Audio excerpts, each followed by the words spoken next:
Hello and greetings, everyone. Happy Friday, or perhaps happy Saturday. This rounded Earth is confusing. But what's not confusing is that I get to be here and I get to talk to all of you, which is a good thing. At least for on my end. You all, I may apologize in advance. But welcome to my Fulfillment Friday, where I'm going solo mio for, well, it's been a heck of a week, and sometimes you just need to dial it back on people for just a minute. I'll be getting to spend a time with some IRL friends tomorrow, but tonight I just need to be mellow. Or who knows, I might get up to something silly. So, and I'm not alone, thankfully, because you all are here, and therefore I'm not crazy and talking to myself. And I see a Pokemon Fire Eevee, Commodore Steel, Little Heart Raccoon, and Brian Luna. Let's see here. Cherry Fluff Belly Official. You're doing the first Inktober sketchbook challenge. Congratulations. That's a good project. If I remember right, Inktober is hosted by Equestria Daily. Let's just get drawing as much as possible. I see Gachapon 37. Oh, yes, and I must bring this up. Gachapon 37 gave me a wonderful, wonderful gift. I would show you all this gift on the YouTubes. Here we go. Whoop, I muted this part. But Gachapon did this wonderful art piece for me, taking a quote from one of my videos and, doing a really good job of animating their own character. Animate. So I thought, hey, I've been meaning to practice animating After Effects as well, yet I couldn't figure out what animation I wanted to start with. That brings me to this quote. I think this is a very well done animation right there with the activity you're using around the muzzle? Yes, muzzle of Depony, and it's all looking good. Let's see here. But then this is where Gachapon 37 just blew me away. Folks, life is about choice. Every day we choose to do or not do activities, and we just have to accept the consequences. Sometimes you miss out. Sometimes you might have a breakthrough you wouldn't have had if you'd been distracted. The key thing is not to spend your life being afraid of what you're missing. Rather, accept and enjoy what has happened as much as possible. So I hope y'all enjoyed that. Silver-Quill, if you're watching this, I hope that this doesn't come across as me trying to animate better than you. I'm really thrilled that you're taking steps to improve your art and animation skills. And this is just a little something that allowed me to do the same. Well, first off, in no way do I think this is you trying to grandstand or anything like that. This is you demonstrating your talents and growth for everyone to see. And that takes a great deal of courage. And I think this is fantastic. If I could try to go through this just sort of, I don't know if I could do frame by frame, but I love when Silver-Quill moves, you capture that his feathers, both on his forehead and in the back of his head and his wings, they move. So it's not just a stiff movement of just necessary parts. It's an organic feel. You do a great job capturing the organic nature of a character. So gotcha. Keep going. Keep doing this because you are doing great things. And I see here, I got all this stuff up here. And let's see here. So I forgive the small tangent, but that is most definitely worthy of celebration. We have a Rocket Raider. And let's see here. Scrolling down. Commodore Steel. He's good. Ruby, the Amateur Tactician. M488 Thunderbird. Champ to Stay. Which, nope, this is not for Dr. Wolf. This is actually for my bud Wolfie Star, whom I had the pleasure of meeting at Everfree Northwest. And I saw me in Enderpup. And Sophie La Miranda, a.k.a. Princess Buttercup. Javier Fabriano. Wondering if I'm drawing Luna from Hello Boss. Well, I've seen some fan art of Luna. Oh my. Renamon 565 and Elizabeth Snowbell. Good to see y'all there. And Prince Apollo. I'm not sure I gave a proper shout out there. Meanwhile, on the Twitch, we have Blue Griffin, Arsenal Deathwish, Crimson Rain, Gaming Boy 100, and Coda Kitten 333. Also, a shout out to Brawny Buck, who followed my Twitch last week, 6 days ago to be exact. Ah, goodness. Oh, and I see some more folks like Lady Almathea, who is really Normaris Gallardo. See, I started to get better at it. And BB Productions. So, glad to have y'all here. Thanks for hanging out with me. Now, the question was, am I trying to draw Dr. Wolf? No. Am I trying to draw Luna from Hell of a Boss? No. I am trying to draw Wolfie Star, who offered his support to my patron, and he gave me some reference video. Oh my. Ryan E. Dragonwolf donating $10 with the message, "Here, have some monies." Well, thank you for some monies, Ryan E. I greatly appreciate it. And let's see here. And yes, Enderpup, you are a wolf, so I'm hoping that I will do you justice. What? Goodness, I had far too many panels open. And then I got, what, another alert? What? KSS Day. Trinary, still spoiling me. Always the spoiling. Which, yeah, my bud Trinary, I didn't see him in the chat just yet, but I know he's never far. Oh, but I do see Master Ghidorah 91. And Enemy Christie, who's going to get your hair dyed for the season. What color? Oh, but she'll kill me if I say bleu. Safi. Sorry, I'm used to calling you Safi. I would say that I would say autumn colors. Maybe a sort of reddish brown to denote the fall leaves, and then something that's bright and sunny in the winter. So I don't know. Also, everyone, if we could get a round of applause for Anime Christie, who just recently celebrated her birthday.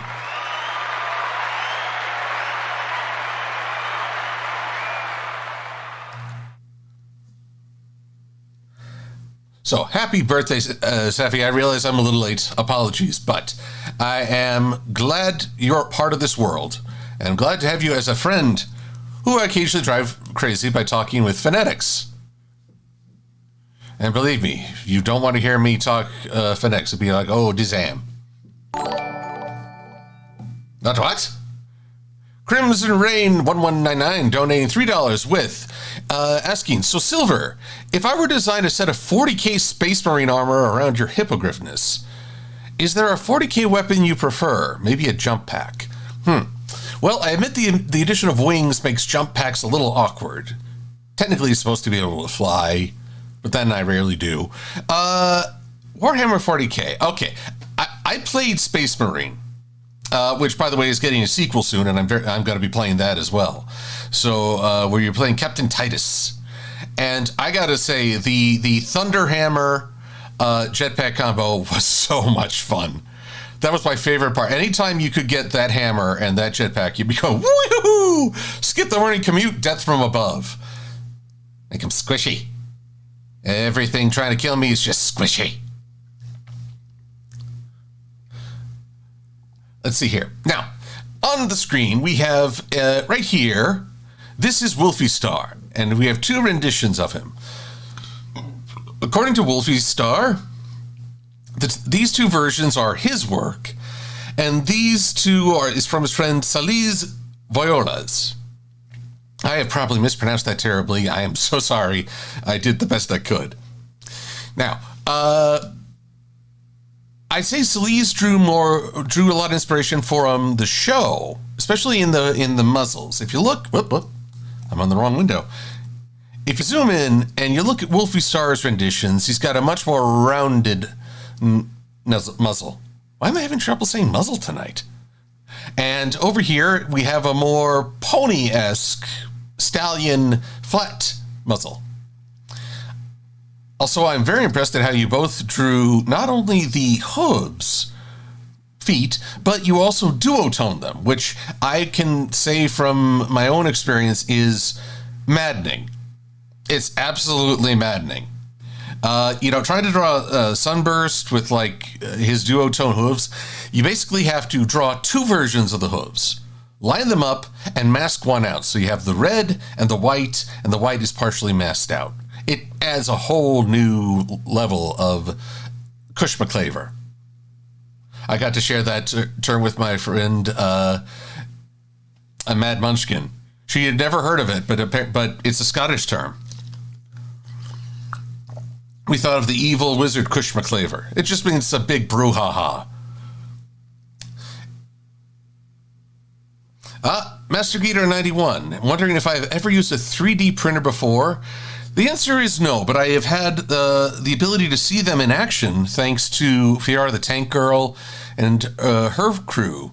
And I've, well, let's see here. I know Igor of My Little Ties does a lot of laser etching, but as far as I know, he and Sky Railroad have not yet, well, Sky of Sky Railroad, I should clarify. They've not yet done 3D printing. I haven't tried, but my downtown library has a 3D printer and could teach me. The only thing is they're closed for renovation, so I'm kind of waiting on them to open up and maybe hold classes again. I'd be fascinated if I could make little Silver-Quill 3D print jobs or more. And this year, I also saw we got some more folks here. So first off, allow me to add a little music, a little ambiance. All royalty free from the YouTube music session because I don't want to get copyright claimed.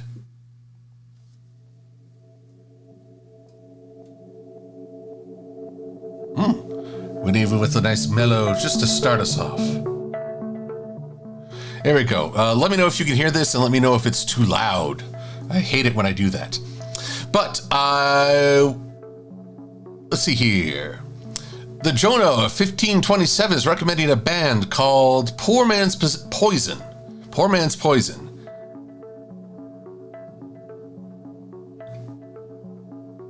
And he says, I seep rockin' like a boss. Well, thank you, Jonah. And then I see Gaia T and Rodan have joined us, as well as Inquisitor 751. You're going to be working on Leagues of Voltan soon, aka starting a Deep Rock Galactic Army. Oh boy.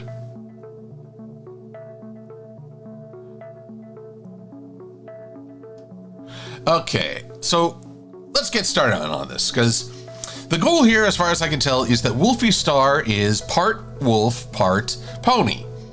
And I did a little searching online because I wanted to get a really positive image of a wolf. Man, there's so many ways a wolf has been depicted in our culture, in our medium, in such a variety of ways. Sometimes they're the scariest things in the world. Sometimes they're beauty incarnate.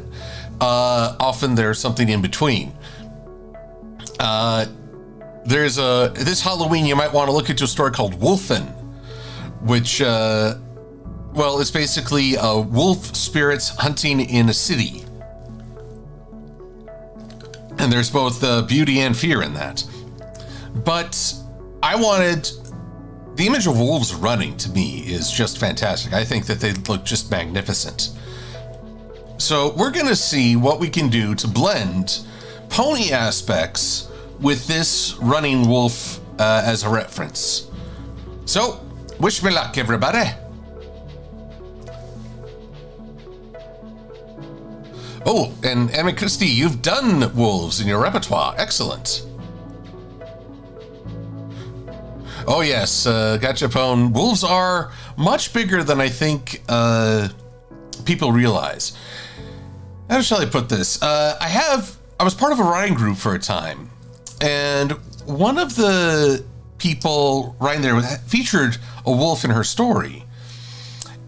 And everyone sort of seemed to keep mistaking them for dogs. And I thought, wolves are not so easily mistaken for a dog. I mean, there's a tremendous size difference involved here. So that's me. And I gave her the feedback, and it is hers to do with or discard as she pleases. That is also part of the creative process. But here we are, starting mit the schnoz, the muzzle, which I just can't pronounce. Let's see here. Let's take a moment to consider this guy. Because the thing is, going once again, this is a very pony-based style. This one's a bit more of a gentle, rounded style, and I like the rounded nature to it. So let's see here. Enderpup, my favorite fictional wolf character. Oh my. Well, let's see here. There's the mother wolf in not Spirited Away, Princess Mononoke. I mean, she is equal parts loving and caring mother and equal parts ferocious force of nature. I mean, she covers the whole thing. I'm trying to think of other wolves I really liked. Let's see here. When I was watching Conan the Adventurer in middle school, I know a lot of people, there are a lot of hardcore Conan fans who probably don't like that show, but I thought it was fun. They had two wizards who had been turned into wolves by a spell, and it was their brother's quest to restore them. But, you know, even though they could not speak as humans, they let their thoughts be known. Let's see. What are some other wolves in fiction? I mean, the servant of the Nothing from Neverending Story, which, by God, Disney, don't you dare screw that up. He was pretty scary. I mean, if you're looking for a scary depiction of a wolf, there you go. And if you don't know what I'm talking about, Disney has acquired the rights to the Neverending Story, and I believe they're going to redo it because nostalgia is a market these days. But I don't know what they're going to do different. I imagine they'll remove the boobs on all the statues that feature, which I find kind of funny. You know, I need to rewatch the Neverending Story just so I can see if I appreciate it more as an adult and less of, well, a frat boy going, that statue has boobies.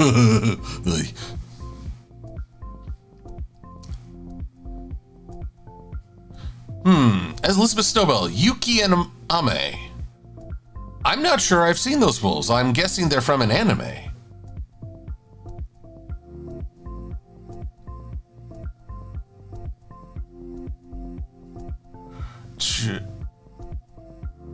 I'm just reading through comments real quick. Thank you, Trine. Moro was the mother in Princess Mononoke. Moro. I would simply call her ma'am, because if she told me to do anything, I'd be like, yes, ma'am.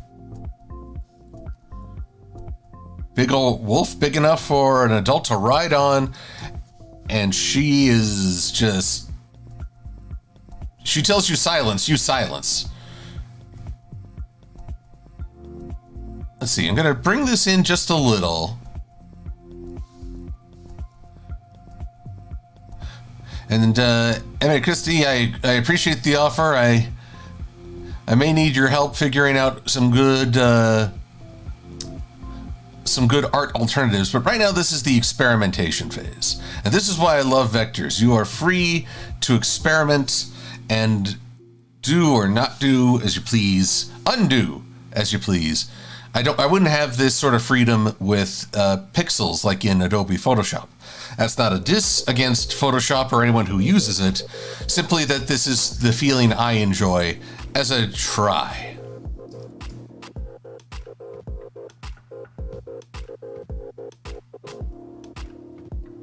And here we just add a little point and a little point, and boop.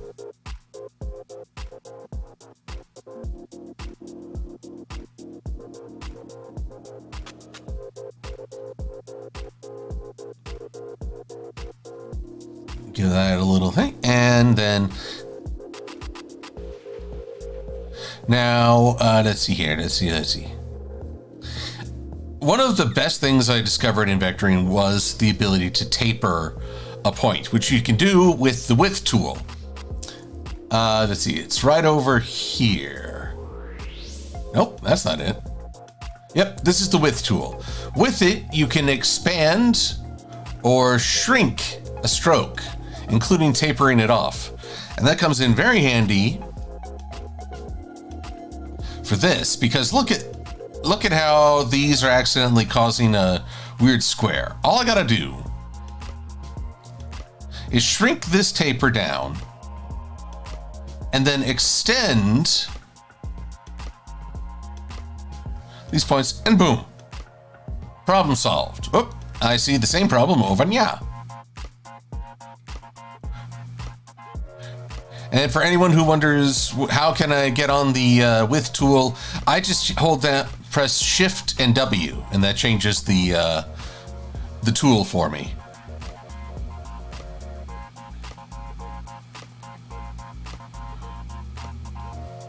Let's see here.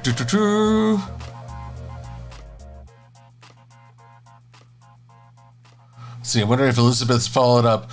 Whisper from Sonic IDW Comics. There you go, another fond wolf. Wolf Children. That's who you were referencing. You know, I was intrigued by that, but I didn't watch it.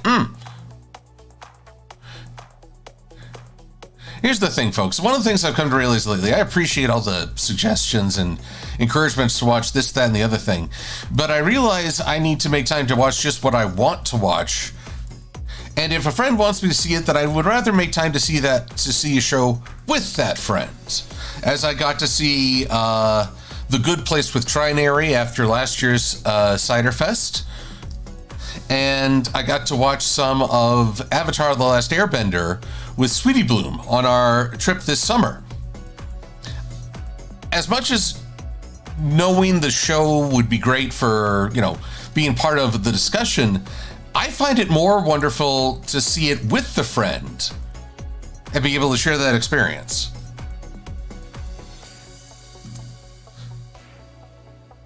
Let's see. The show or movie. Yep. Oh, Ghost from Game of Thrones. Rodan's got a good one. Although I always felt sorry for Lady. Lady got the short end of the stick on all things there. Lady was Sansa's wolf, and sadly the first one to go.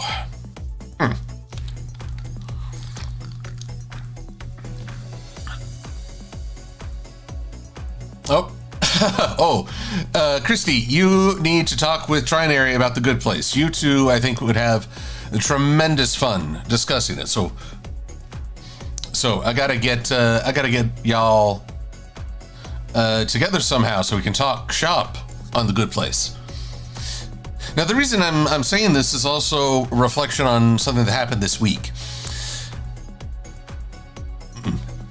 I'm gonna turn down the music just a little, bring it a little lower, because my friends wanted to go see Gundam.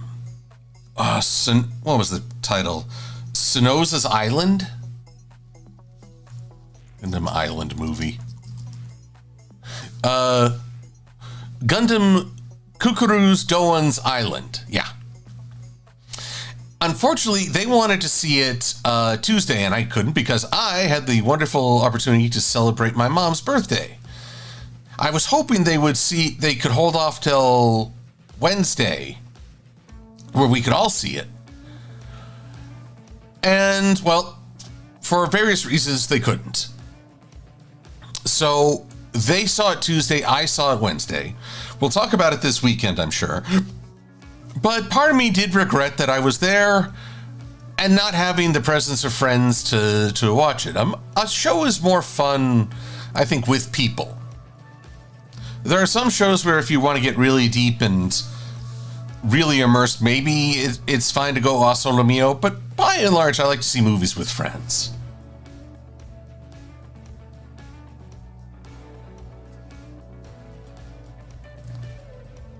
So, that's just me. That's my view.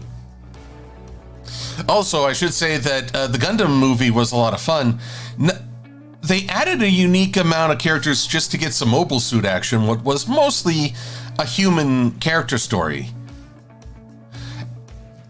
So, that's not a bad thing by any means. I just find it sort of interesting when they introduce... I don't want to give away too much. They introduce some extra antagonists.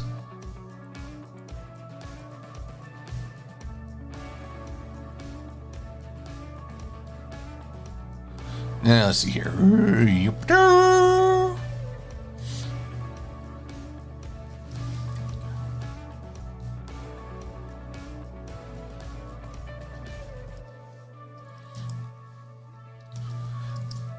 Here we go. Copy paste. This is how I go about making eyes.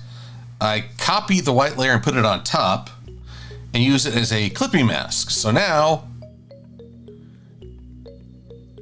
goodness, I must have a lot of stuff going on because my computer's being a little laggy.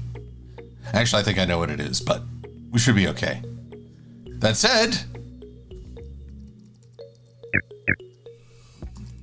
Star OC. That said, I'm saving this bad boy. Toot sweet.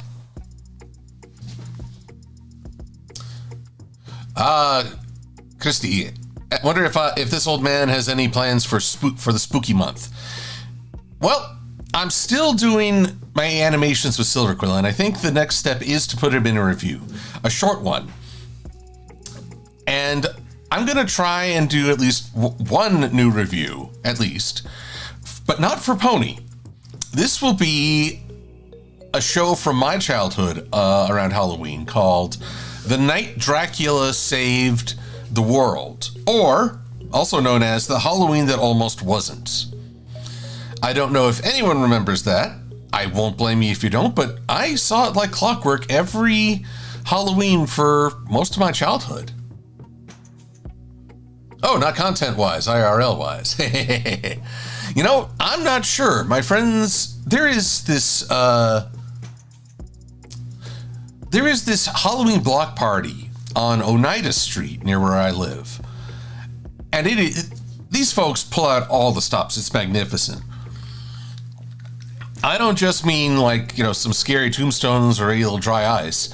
One house has a projector going so that there are figures in the windows of vampires attacking women and zombies attacking men, of a man transforming into a werewolf, complete with sound. Let's see here. Well, they set up huge, pretty much dioramas or landscapes of spooky creatures doing various things, including someone takes their car, puts a skeleton in the front, and maneuvers it just right into a tree, so as not to be wrecked, but certainly looks the part.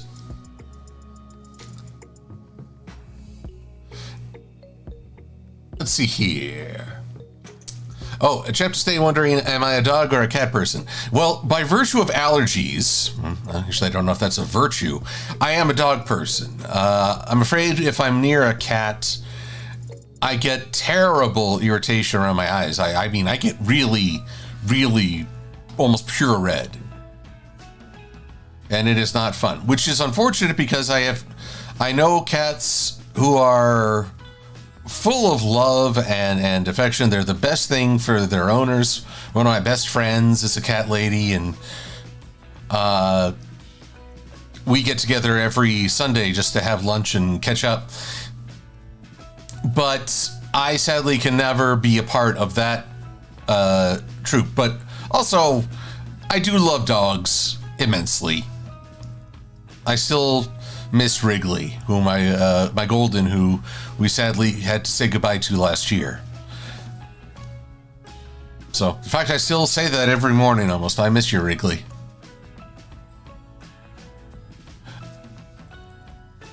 Now, here's where I get a bit more pony-esque. So let's see if I can find a compromise in these styles, because I don't want to make if it's too much like a dog, I think it'll look really scary when I bring pony elements. If it's too much like a pony, the dog running will look a little weird.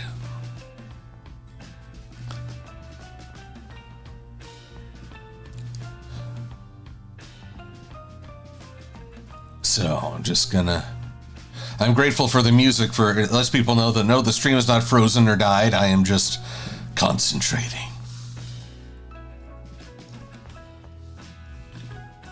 Oh, also, I realized I never turned on my fan. Fan control, give me full blast. Keep my computer cool. Greetings, Christopher Jones.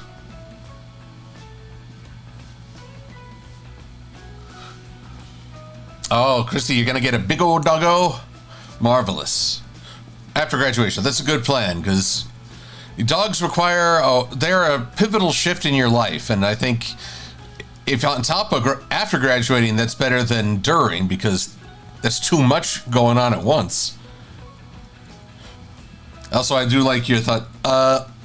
All of our golden retrievers, my family's had 3, were lap dogs of varying extent. Shay, our second golden, was the most lap dog. He would climb right up, and you knew exactly what he wanted. And I loved it. That crushing weight, because this is a full-size golden retriever climbing into my lap, and usually, unfailingly, his paw finds your groin and steps right there. And yet, to settle with that complete and total trust as all the weight leans into you, it is a uniquely wonderful feeling. I wouldn't have traded for the world.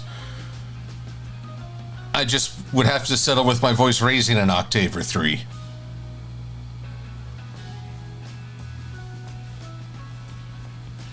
Oh, Enderpup, what, you have a puppy golden. Oh, excellent. I read that out of sync.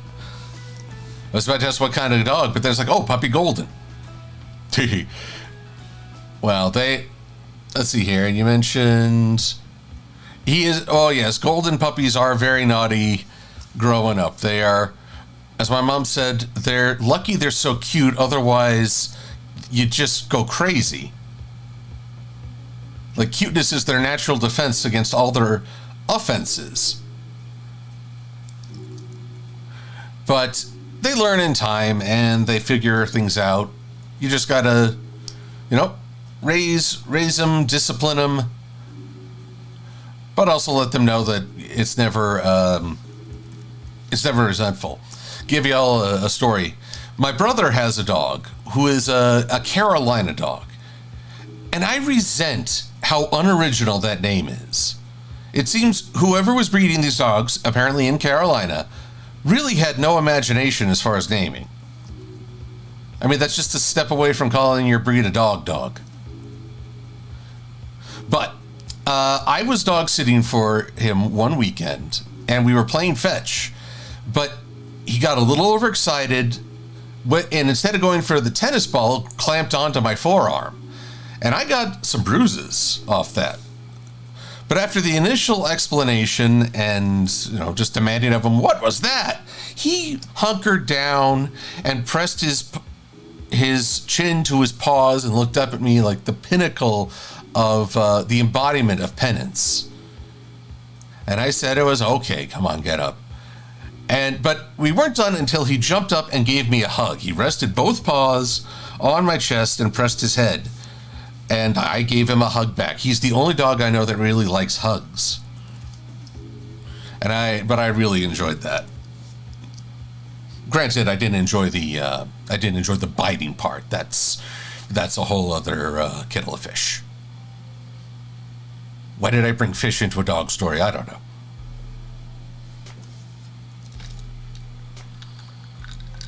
Now let's see here. These horns are a bit more pointy than the MLP. Forgive me, but on this one, I'm going to call up all manner of,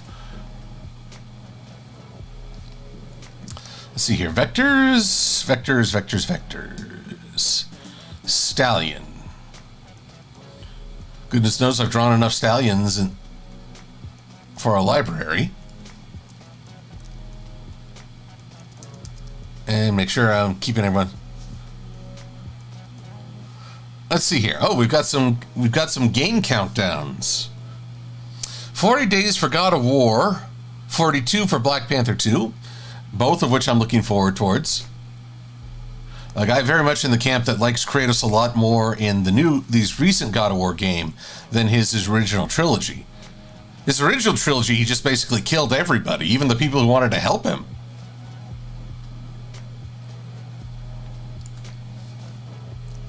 And then Black Panther 2, I don't know how they're going to pull that off. I want them to succeed. And everyone to still give shouts of Wakanda forever.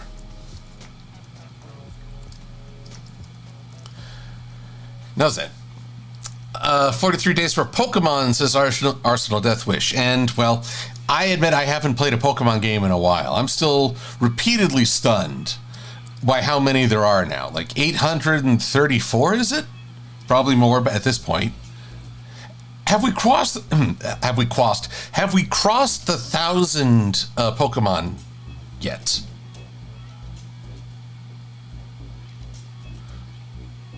Cosmin Inspira, you're a fan of German Shepherds. You know, I would... how can I put this? I've seen some German Shepherds on YouTube videos that are quite wonderful, so I don't doubt it for a minute.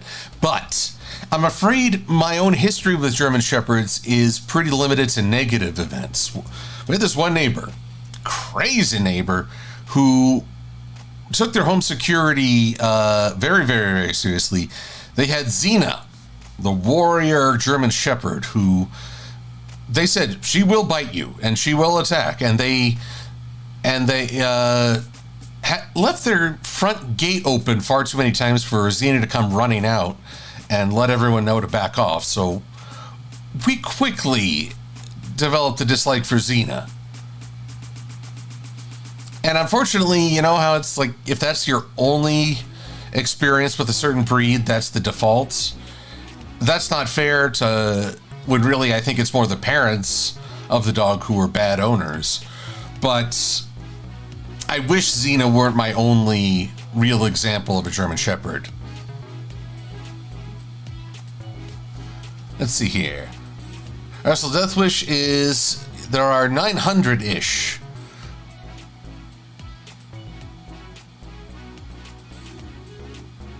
Let's see here. Enderpup, you got your dad's neighbor, a retired cop with a 3-year-old German.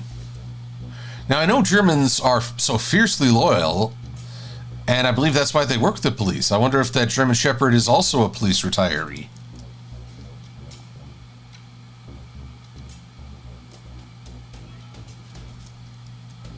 Let's see here. Yep. Now, I should mention, I'll tell you all another story. The same family that had this Xena German Shepherd also had a little black Cocker Spaniel, mixed breed, like a little fluffy dog, and it got loose. And to keep it safe, because the front gate was completely open, but we didn't want to incur Xena's wrath, we brought the dog over to our yard. We proceeded to yip and bark all day, which we got several noise complaints. You know, no good deed goes unpunished. So eventually, my family asked if I would get the dog back into her own yard. And this is at night. We've pretty much gotten there. So in the dark, I'm walking this dog forward, encouraging her just across the line. Then out of the dark, here comes Xena, full-on sprint mode, full-on territory protection. The only thing that saves me is that the little black Cocker Spaniel runs up to say hello and trips Xena up. And me, I'm setting a new land speed record getting out the door. Or, well, not the door, but, you know, past the gate. And that's in the clear. Xena at least knew that once you're past the gate, you're no longer in her territory. But she still ran along the gate, barking at me the whole way, and I just like, I don't like you.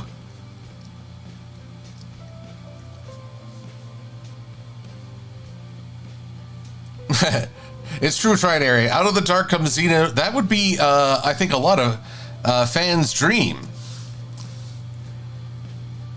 But no, 'twas no Lucy Lawless who greeted me. 'Twas a German Shepherd.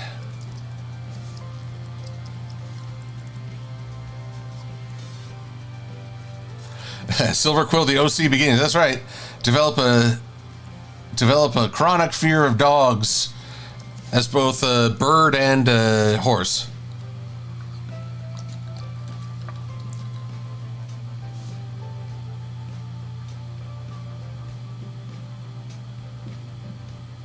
Let's see here. Wolfie. I see you got to hit the hay. Well, get some good rest, and I'll follow up with you to see what you think of how I try to blend these designs, if it's working or if it's not. So, have a good rest. Now, me, I need to start getting... I'm a little concerned that now the wolf elements are starting to dominate. I dominate you.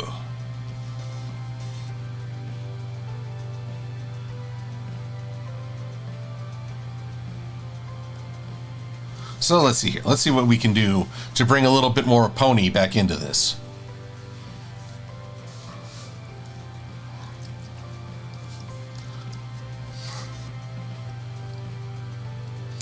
St. Creek college project has got group projects. I feel your pain. Group projects are always something of a stress because, at least in my case, you're never sure of who was going to actually put in the work.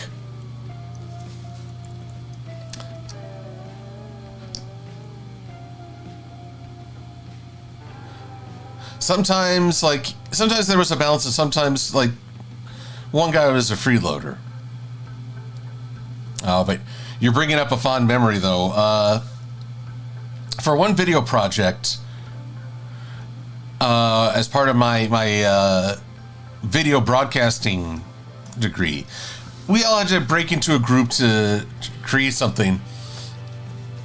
I was lucky enough to be paired with, part of a trio, but our leader, basically, the one with the most direction and drive and vision, was a woman named Mara.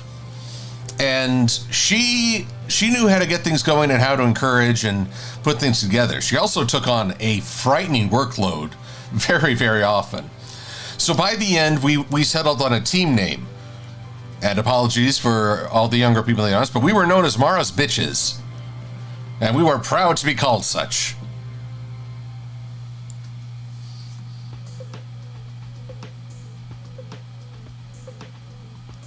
Let's see, Gaiety, you're listening to some wolf-themed music? I wonder what is wolf-themed music, I wonder? I mean, okay, this stream is played a little bit of a play on Hungry Like a Wolf from Duran Duran. What's another one?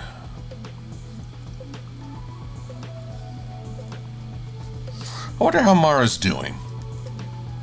I don't know if the alumni program would help me figure that out. Oh, that sounds a little bit more like stalking. I don't mean to do that, no. I just wonder, I hope she's well. I meant it when she had drive, she had awareness, she had empathy. And as such, you were really happy just to work with her. All traits, I think, of an excellent leader.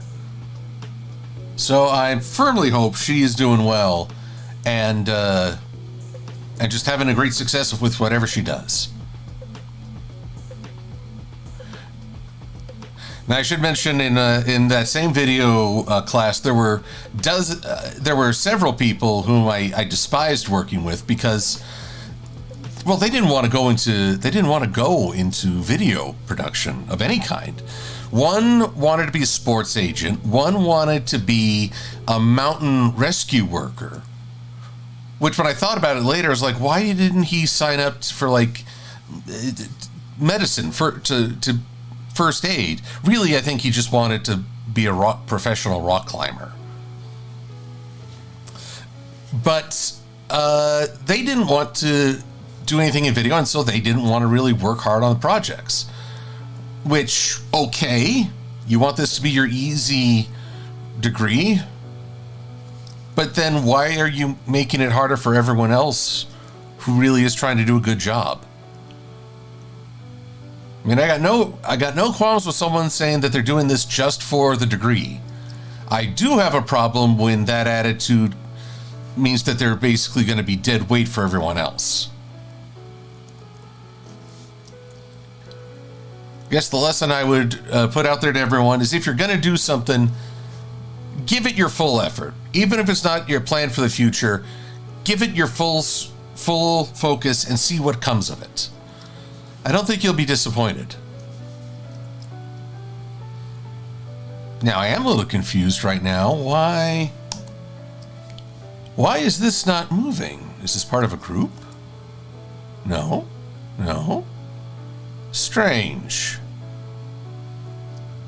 I've been hitting all the commands to make it change. Oh, it's in isolation mode, that's why.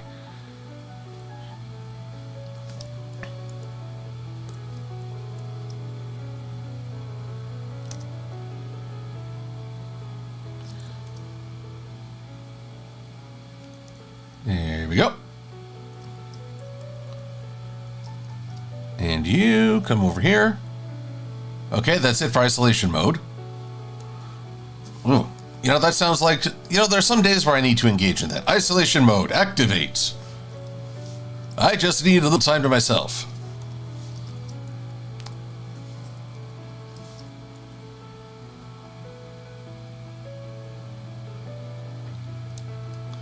Let's see here.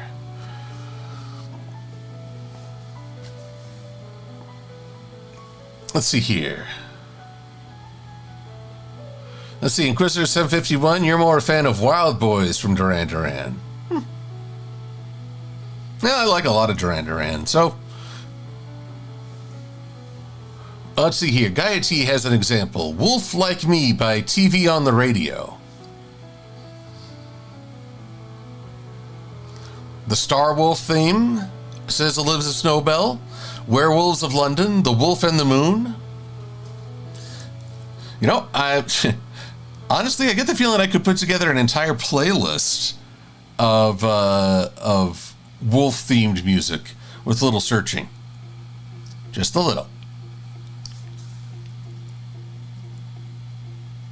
But now is not the time for that. Now is the time for Pony Wolf Hybrid Thingamabob. You want thingamabobs? I got 20. Oh, yeah, well, I just opened the door, didn't I? I'm hoping everyone who follows my Twitter saw the message about Finn the pony, although he's also Finn the box now. He did what I consider to be a wonderful video talking about his passion for the original Little Mermaid and what can be done to make a reboot good, really good. And I hope y'all check it out. My thing about The Little Mermaid, I don't care about what the actors and actresses look like. My thing is that so far Disney movies have very rarely, if at all, captured the spirit of the original. The friend who I see on Sundays and we went to go see The Lion King, the quote live action, even though it's not really. And all the criticisms are fair. But we were both kind of stressed from all the stuff that's been going on, so it was a welcome break. But if you ask me, I would heartily recommend the original animated Lion King over the remake, without contest.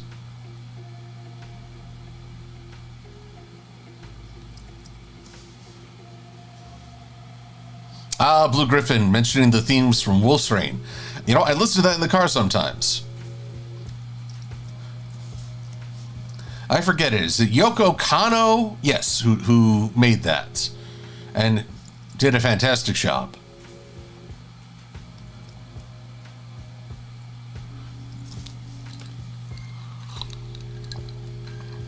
Let's see here.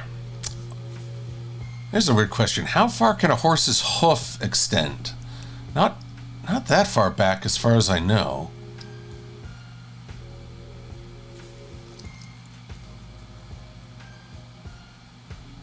But then again, I am not well versed in animal biology. I rely more on Sweetie Bloom and her insight.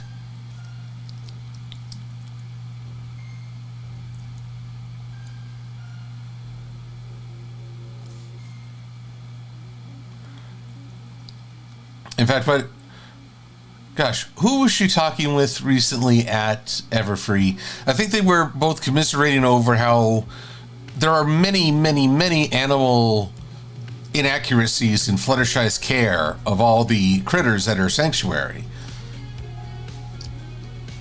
Chief amongst them, and I feel the need to amplify this statement, do not put your animals on any special human diet. No veganism, no Atkins or whatever the latest trend is. Human diets and animal diets, like a dog, are very different, and you cannot force them. In fact, if you're trying to make your dog go vegan, you're actually doing a great deal of harm. Please stop.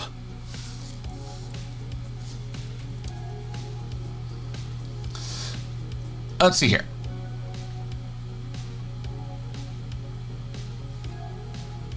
Let's see here.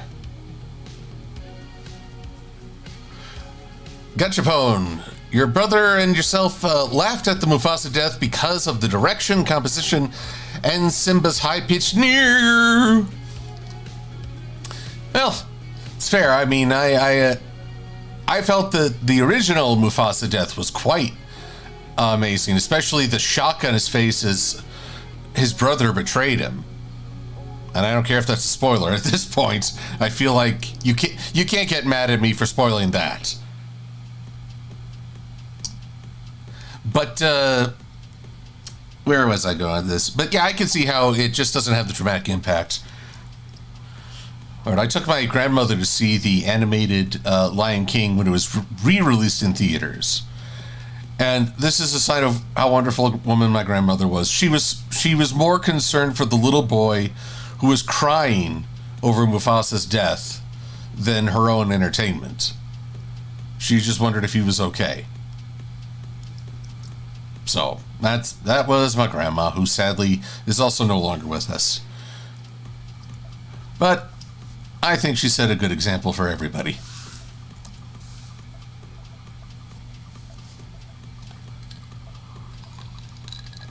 Okay, for a moment, let's get away from the wolf, because this mouth, I definitely wanted to get more. I wanted to get away from just the flat horse muzzle of My Little Pony, but this is too wide, much too wide. We got to bring her in a little. Otherwise, it's gonna, if it goes past his ears, I worry he'll look feral.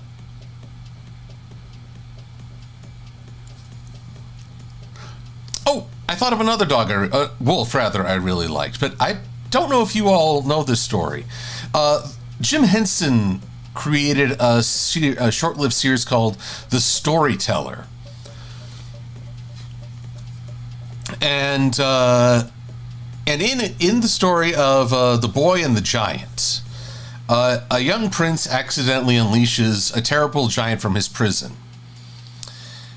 And a wolf appears before him one night, begging to eat the boy's dead horse. The horse has just passed away from exhaustion. And the wolf hasn't eaten in days because this giant has been rampaging across the land. The boy offers his own life in atonement for his mistake, but instead the wolf offers to be his mount to get him, since he no longer has a horse. And with his strength restored, he gets this boy going miles at a time, way faster than any horse could dream. And in fact, it is because of this wolf's loyalty and this boy's kindness that the giant is eventually defeated. And I thoroughly enjoyed that one. Oh, The Storyteller. I mean, I can't share that without copyright infringement, but I would love to tell you more about that. So maybe I should think about reviews based on that too. I know. Let's think for a minute here about this mouth. I mean, I feel like the mouth is quite defining of the character. again, pony mouth. But I really do want to honor the wolf aspect as well. It's part of what makes this character so wonderfully unique. So let's see here, man. There we go. Yes, I have a palettes for the main 6. I will probably need palettes for what would we call them? The fun 5, the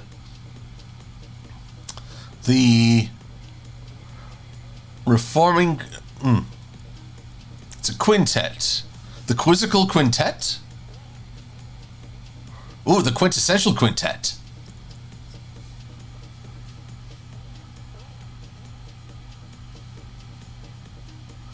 Xander, you may be right. Soon enough, talking about anything will be against copyright. YouTube, I realize that they say they're trying to be more creator friendly, but much remains to be seen.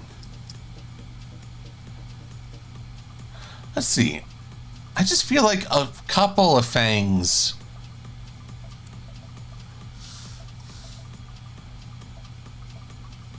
Not too prominent, but they're in the mouth. A couple canines.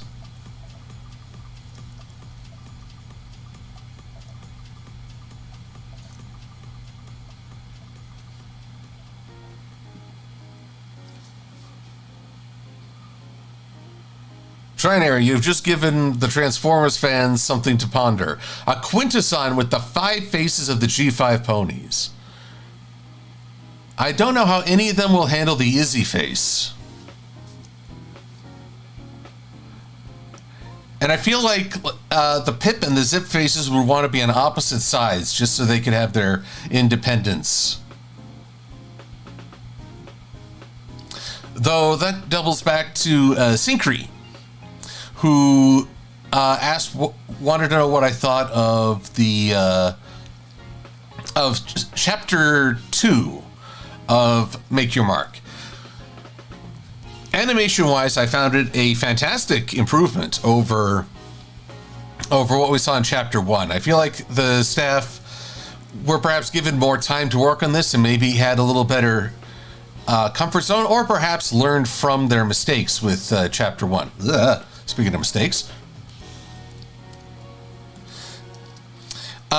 There's only one episode that I really didn't enjoy, and that was the Alicorn episode, where it seems like the villains aren't really having that great an influence on her, but the whole town just comes off looking rotten for how they just want to hear from the Alicorn.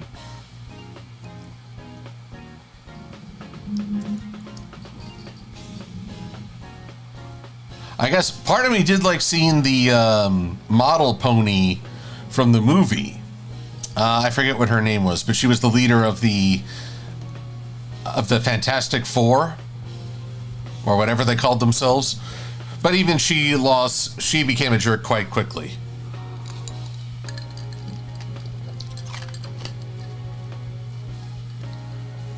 Oh, Gaiety, no need to howl, but you're right.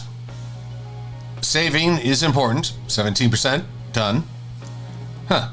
I honestly thought it would give me a few more percentages. Now, what am I going to do here? This just doesn't want to behave. That's better. Much better.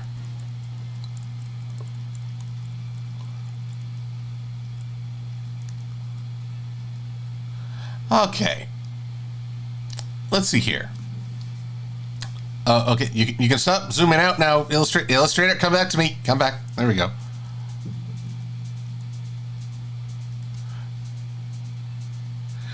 Now, let's pause to take a gander here. Maybe I should move the wolf reference to its own layer, just because I worry seeing the wolf emphasizes the wolfish.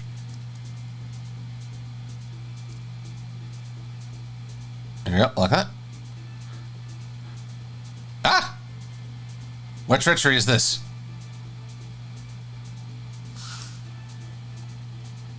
Okay, good. All right. Right now, I'd like to get everyone's feedback on how this fellow's looking. Let me just get him.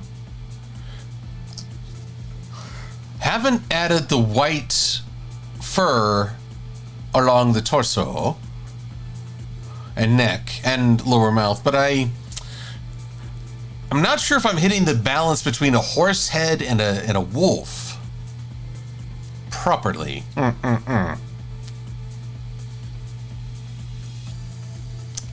It's a hard balance to strike.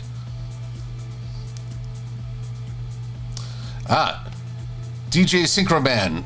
A few more teeth to deviate from the bat pony aesthetic. Good point. Gachapon. Despite this being a RGB based value, I've set it up to be 8.5 by 11. My thought being, if Wolfie Star would like to print this sometime, it's good to scale it to just a standard piece of paper. However, I won't be having him at this size. He'll be in an environment. And, well, first I want to get the design down, then I'll break out my golden mean guide so it can hopefully look appropriate.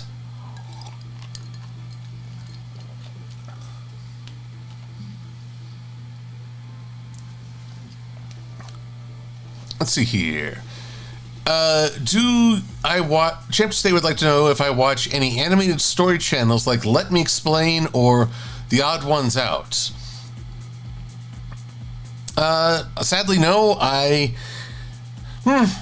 Lately, I think I've watched too many videos about why Halo Infinite is failing. I mean, I get it at this point. People don't like the game. I really need to find a different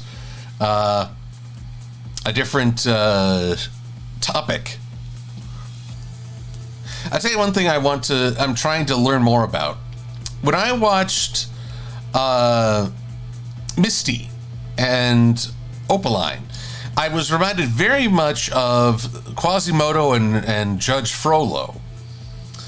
And as a result, I discovered the topic of scapegoating as believed by Jung and many of his fellow enthusiasts. I would like to learn more about, well, there are several stories mentioned that feature similar dynamic. East of Eden, Death of a Salesman. Let's see, there were a couple others.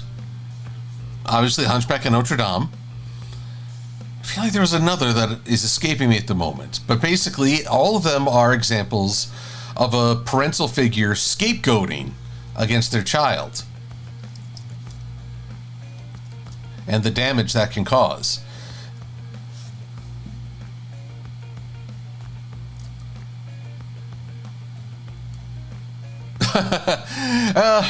Yeah, well, you know, it's true, Trinary Preston's ears are probably burning at the mention of Frollo, but hey,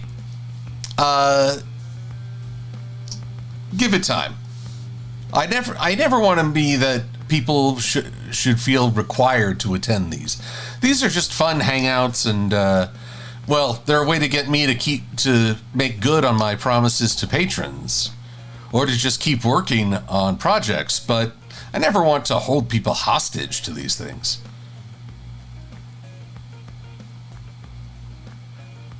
Still, now that you mention it, I did realize I haven't seen any questions from Preston.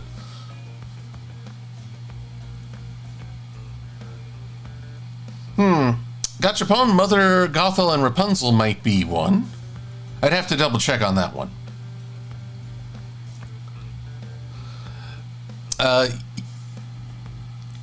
Man, I'm afraid I'm gonna mess up the screen name, but UK Bdesser.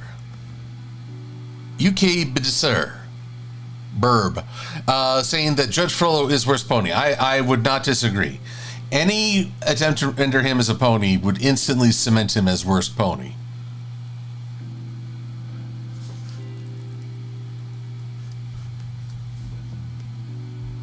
Though I read about the true ending, or at least the original ending to Hunchback of Notre Dame. Oh, of course, it's super sad. I gotta say, no wonder it always seems like times back then were so unhappy. All of the endings are miserable. Everybody dies all the time.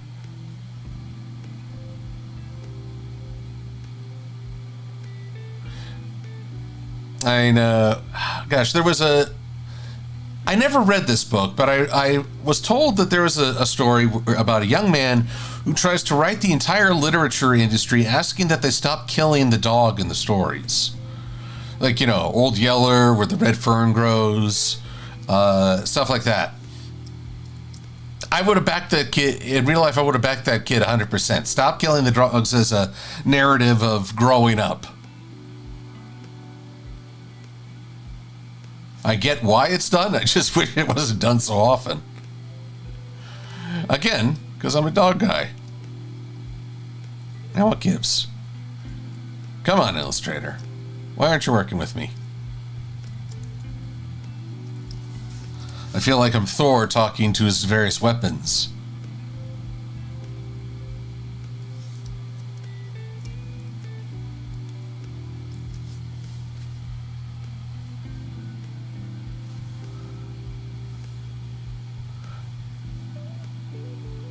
Okay, I will call you UK. But yes, Ariel turned to foam, the prince of Rapunzel was blind, and Rapunzel was named after lettuce. Wow, no wonder she wanted everyone to leave her alone. The button got stuck.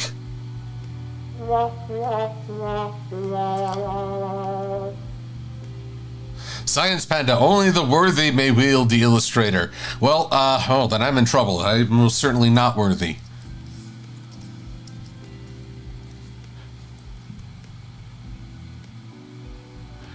Although that's the weird thing, I mean, if anyone comes up saying I'm worthy, doesn't that almost automatically make them not worthy?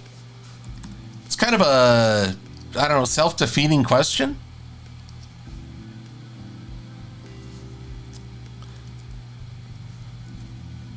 All right, now, I'm going to add a little more dishevelment to this here white. Although I've never met a shoveled person in my life. Have you ever met someone and said, well, I say, you're looking quite shoveled this morning? I mean, that's not really a compliment. Mostly because it doesn't exist.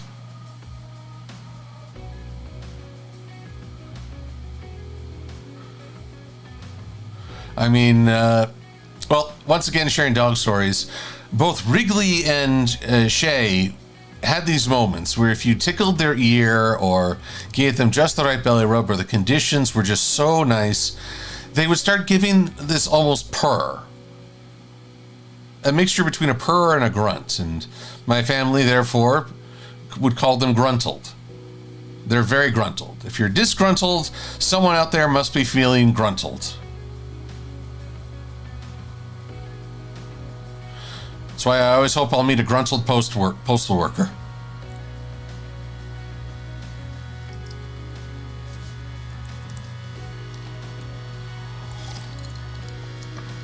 Now, save.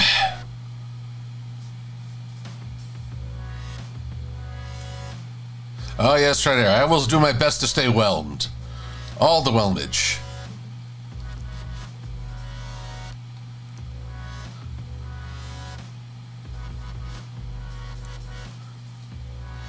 Synchrony, can you get a sound chair?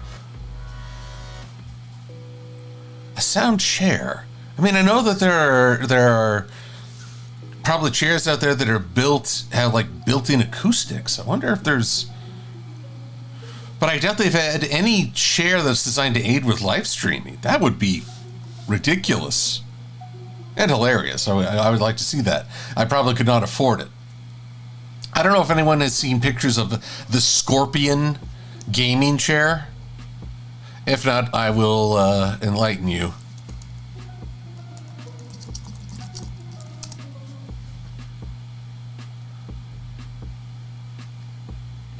Yep, here we go. Here we go. Feast your eyes. All these different things. Feast your eyes. How much does something like this cost, I wonder? How much can it cost? Oh, here are some prices. $4,800. $5,982. At that point, the cents don't even matter. $7,149. Oh, that's a massage chair. For a minute there, it looked like a VR. Good Lord. I can't imagine what a streaming chair would look like.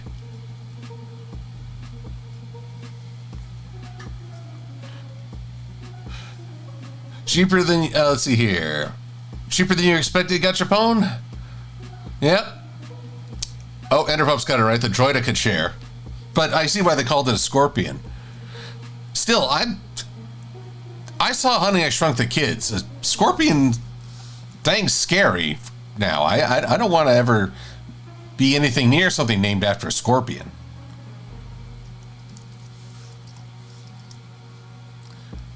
Okay, now let's adjust this fur.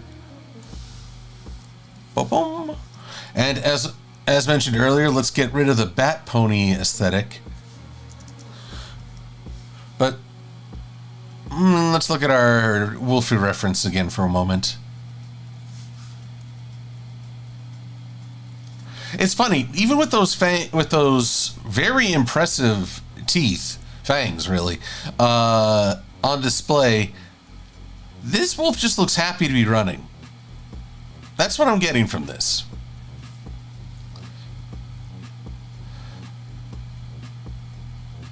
Oh no.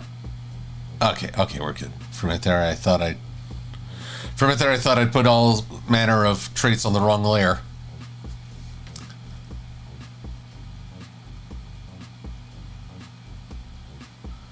Let's see here. Master Geeter 91. The Black Scorpion is amazing. Now, I get the feeling you're not referring to a natural scorpion. Is the Black Scorpion some measure of vehicle, I'm guessing? Because I'll tell you right now, very few things can withstand tank shots. But good luck aiming a tank shot at a scorpion. You think a hammer to kill a fly is overkill. Wait till you try to kill a scorpion with a tank.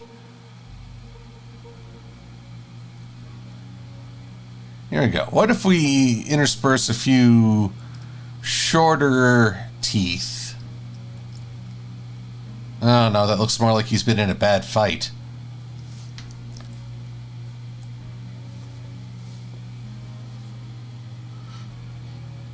Ah, Science Bandit, you're right. All hail Sub-Zero. He was one of the few things in the most recent Mortal Kombat movie that was thoroughly badass.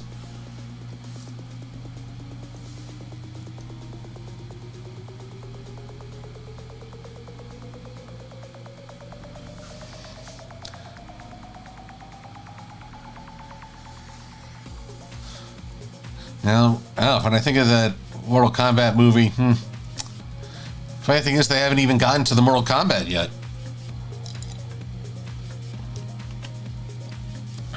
Let's see, how many teeth? Ah, so pixelated. Darn, JPEG.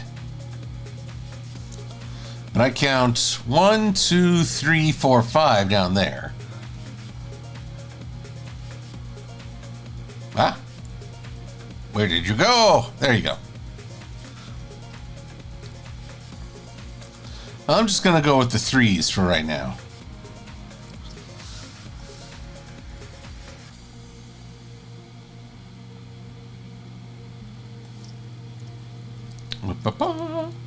Boop.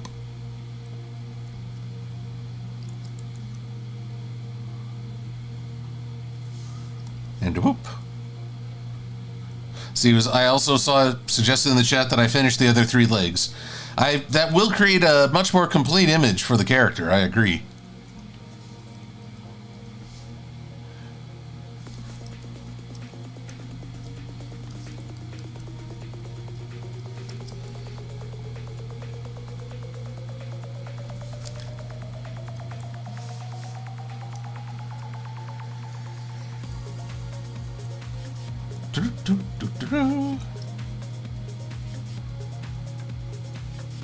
Okay, for the moment, that at least doesn't make him look like a bat pony.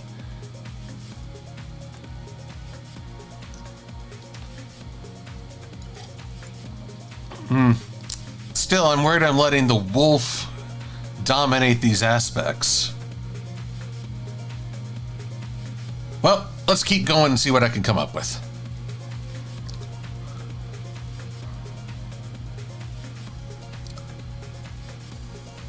Okay, UK confirms that gruntled is a word, but it's a word no one ever uses. Seems rather tragic to me.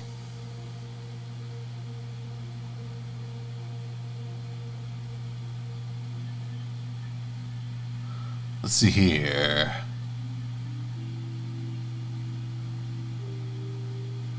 Oh, Master Gojadora 91 saying that Black Scorpion is a movie from 1957. Oh, okay, so it's part of the classic giant bug genre of kaiju.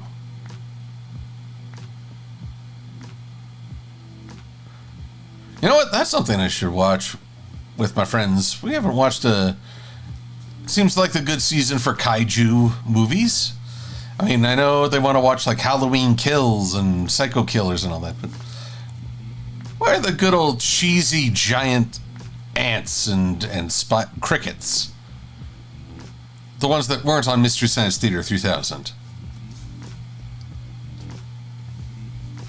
Oh boy, and what was there was a movie about giant grasshoppers or locusts. And the special effects crew basically filmed these bugs on postcards of the city. So you could see when you looked over that some of the bugs' mandibles, or well, whatever legs they might be called, were just resting on thin air. I mean, I applaud the idea, but it looked ridiculous. Okay, let's make this fur going over this way.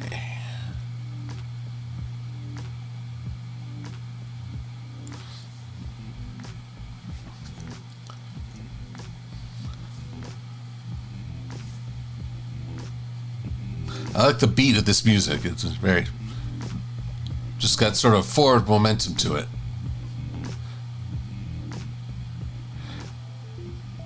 Oh, yeah, Master Gojadora 91. Eight-Legged Freaks was not the love letter to giant monster movies that it may have been. It was too... Oh, how do I put it? It tried too hard to be funny. And got the... I hated the little boy in that movie. He's looking at all these people dying gruesome deaths, and he's just citing what genus of spider is killing them. And I guess it's meant to be for laughs, but you don't do that for laughs. Oh, that kid had issues.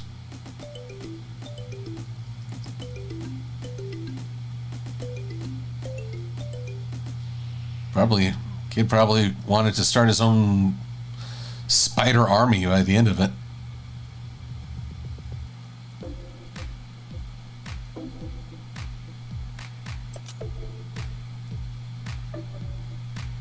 So no, Eight-Legged Freaks I will give a firm pass.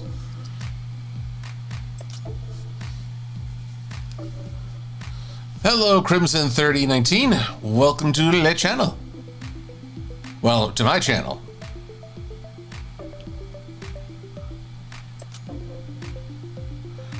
Shocker 27, is there a Wolf Brony? Well, there's a fellow who calls himself Dr. Wolf. He's probably the main wolfishness.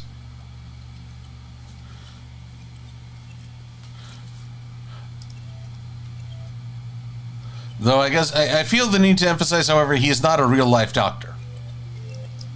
People sometimes mistake that.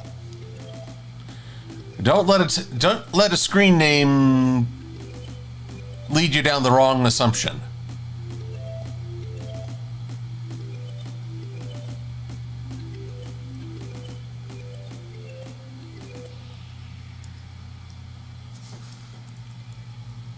Let's see here. Whoop, whoop, whoop, whoop, whoop. Other wolves. Well, Syncre, if I told you that he was a real wolf if he was a wolf in real life, I think I'd raise all manner of other questions. No, I don't think anyone's actually tried to mistake him for a wolf. Let's see here. Other wolf-themed bronies. Let's see here. There was... One second. Pardon me, Amos. There's some brony... There is a Silver Starling who has a channel. They chose a wolf style, but, well, with wings and a star pattern patch around one eye. So that's another example of a wolf-themed brony. I don't know if they're still active, though. No. I'm pleased when people think outside the box, even in the bronydom. I mean, like, not to diss anyone who got in the spirit and has a pony OC, but there's also people who have raccoons, who have... I'm trying to think of what other styles. Some folks went with griffins. Some folks have chosen changelings. So, but I'm pleased when folks go and try something different from the norm, as I tried being a hippogriff. To be honest, I haven't seen any... Well, Kieran's stormed the fandom for a time. I don't know if anyone's really been a noticeable Kieran OC for too long. Yes, turtles, foxes, deer, Gachapon is recalling Looney. Well, golden fox is still a pony, and that's a bit confusing. Oh, no. Shoot, who? The fox, I've appeared in his videos. Why can I not remember his name? The fox-themed reviewer. Tricky Fox, thank you. There we go. Man, I had a complete mind blank there.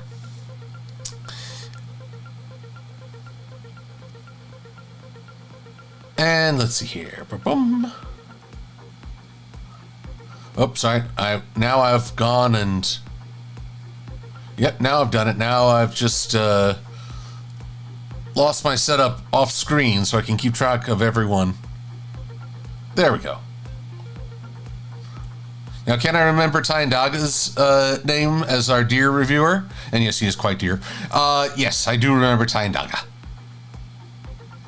But man, for a minute there, gosh, I haven't seen Tricky in a while.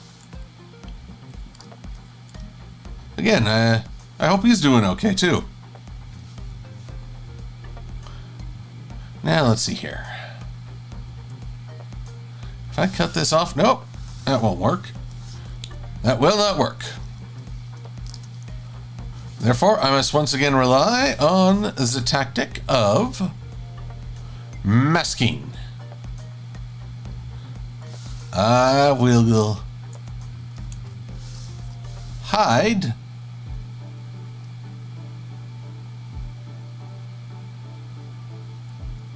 and right there. Uh-oh. Well, this is going to be a little bit more precise than I thought.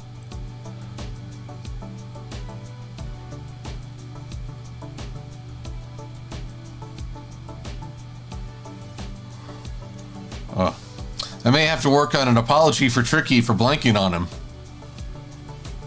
I'll just tell him it's my memory's going. It's old age.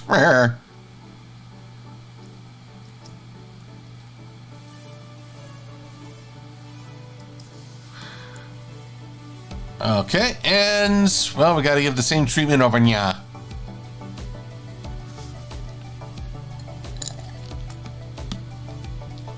Although, hang on, this is me having a hoof bend. Like an actual hoof, which was kind of freaky to see in Chapter 2 as well. There's one scene where Izzy was holding a pen, and her hoof had curved just slightly to hold it. I thought, well, for a minute there, I thought the Rarity Marshmallow meme was about to find a new home.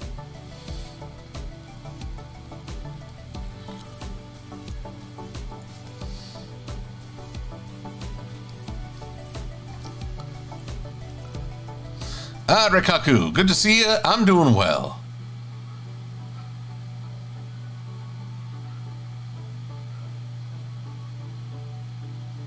Let's see here.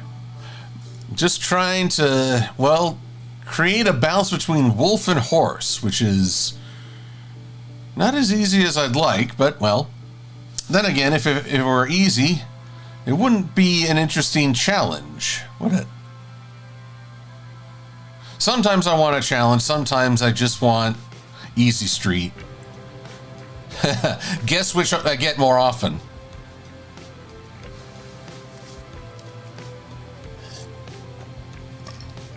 Anywho, let's see here. Stricarioso. You mentioned the Lion King franchise is made of OCs that mostly consist of lions and cheetahs. Fair. I stepped out of the mold to go with a bat-eared fox for my Pridelander OC. Nicely done. That reminds me, I haven't heard much about the Lion Guard. Is that still a thing?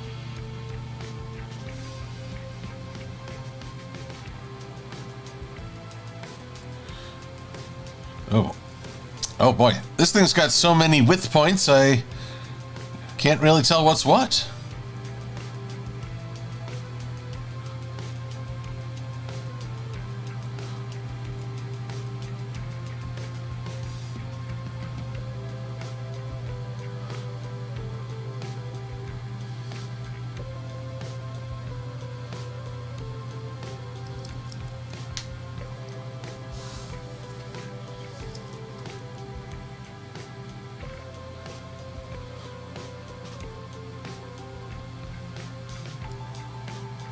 There we go.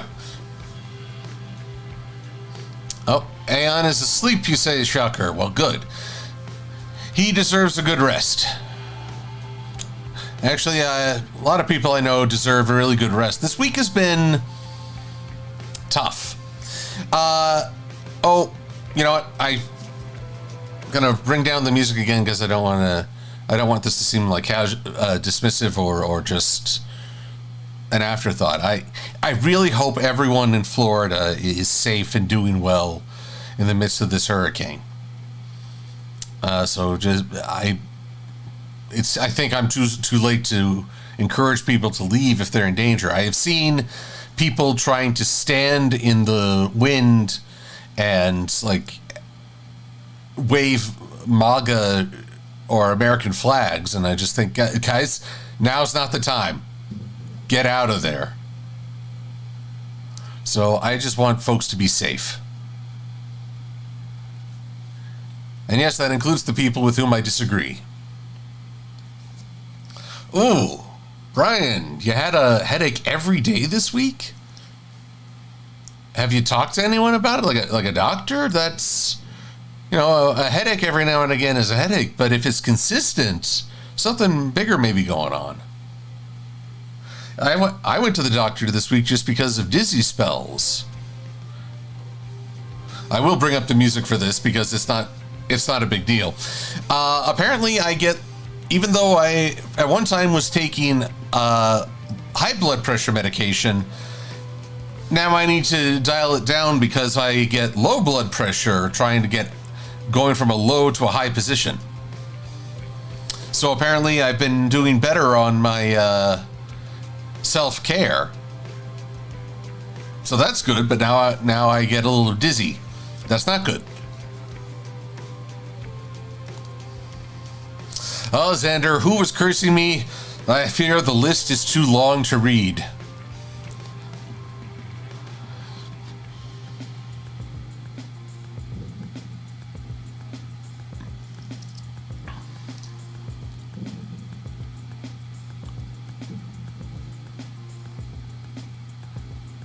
Let's see here. Come here. You. Now we move our mask.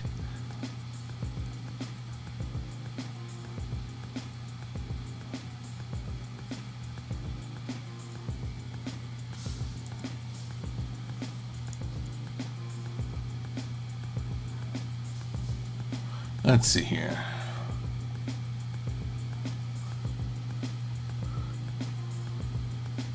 Cherry Fluff. Okay, yeah, I wish the medical industry wasn't so hard to navigate with, they will take this insurance, they won't take that insurance. It seems needlessly, and I would argue dangerously complex. Guys, I'll say it right now. I am a fan of universal healthcare. I like the idea of everyone having access to healthcare. If that requires that I pay more on taxes, I'm willing to do so. And as far as I know, the folks who I hear are most against such healthcare are usually the people who are in the best position to pay for it anyway. I'm not sure I understand. But yeah, I'm for healthcare. Oh yeah, well, I guess I should say this. I have sleep apnea. I have a special mouth guard that helps at night. Basically what that is that my lower jaw falls back when I'm lying asleep and cuts off my airflow. So I have sort of these micro wake-ups during the night that start me awake. It's why I also snore. So for a time before they said you can't be blocked for a pre-existing condition, I couldn't get my own health care because of the sleep apnea, even though I had a corrective, even though I already had a corrective mouth guard. So yeah, I just hold on to that feeling of why that's so unfair. Is that's just a micro taste of what other people have had to contend with.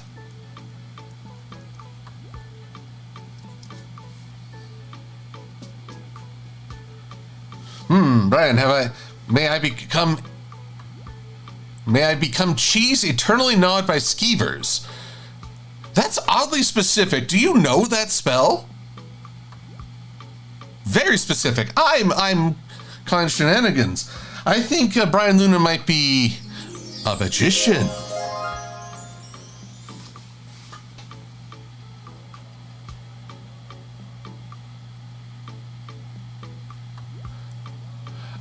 Oh man, she had to stay. All the shows I cycled through with trying to recall Point of No Return.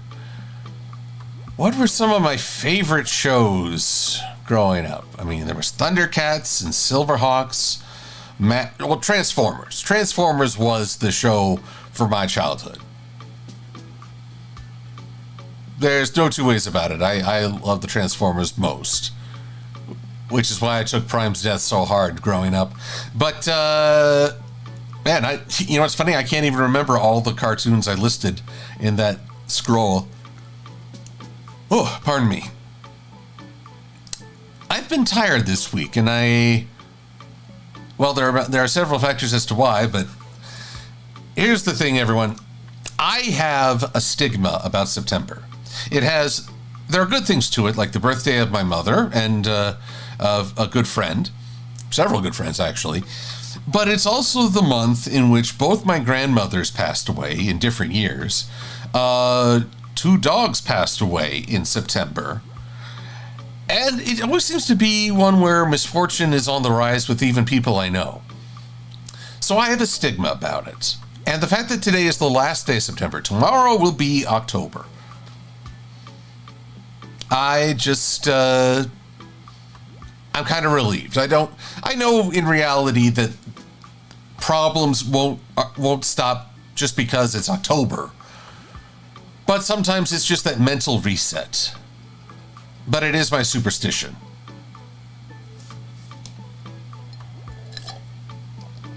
Alrighty, now, spent a good chunk of time on that leg.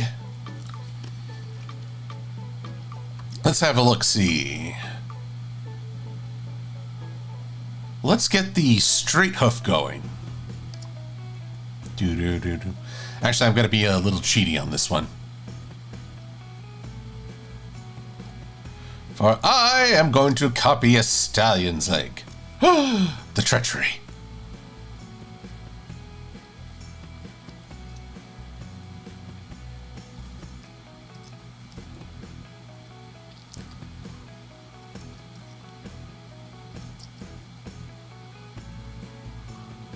Let's see here. Now, this leg's going to, well, definitely going to be a lot more narrow than it currently is. Because, again, we want a hoof, but a hoof that suggests a leaning like the paw.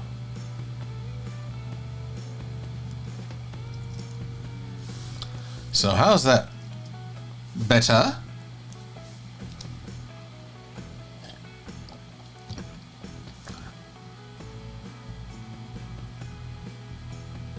Let's see here. Christopher Jones, SWAT Cats.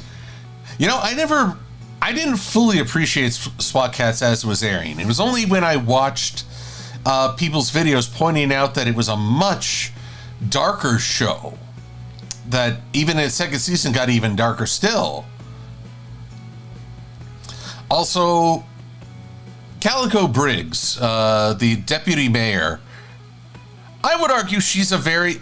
Here's the thing, she was in distress a lot, but it wasn't like just sort of, oh, she was dumb Lois Lane. She was the power behind the city, and really taking her out of commission would put everyone in genuine danger of inept rule.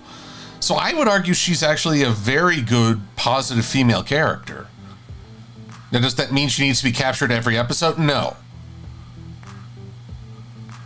But I just think she's a better example than, say, old-style Lois Lane, who was just there to be kidnapped every whipstitch.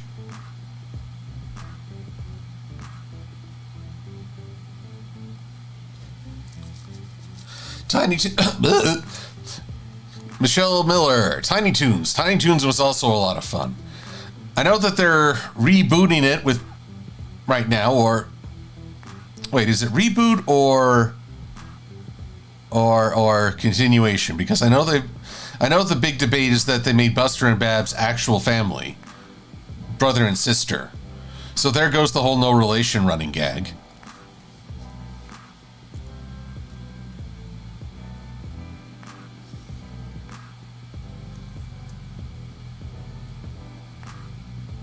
Let's see, but Tiny Toons was a lot of fun.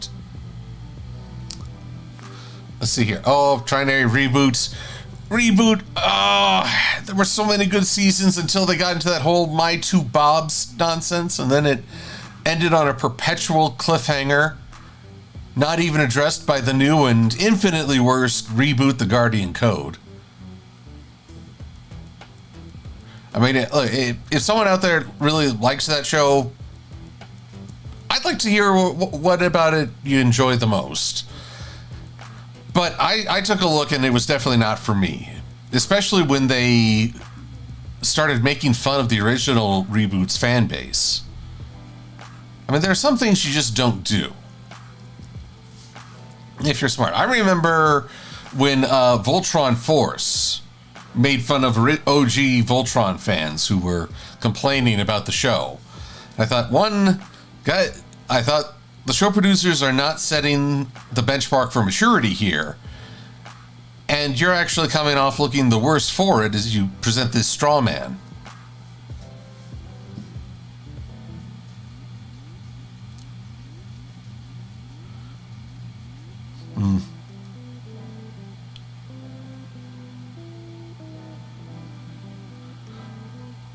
Oh yeah, people are listing all manner of nostalgia. Then there's always those shows that you're like, wait, that was on when I was a kid? And I never heard even one mention of it. Let's see here. There was a show, must have been short-lived, called Dinosaurs.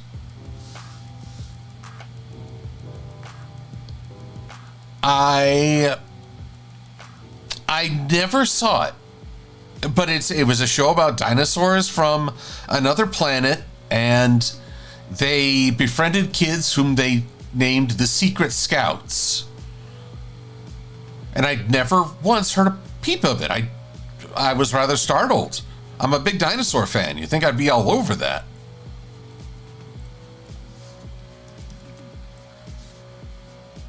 Dino saucers. Thank you, Trinary.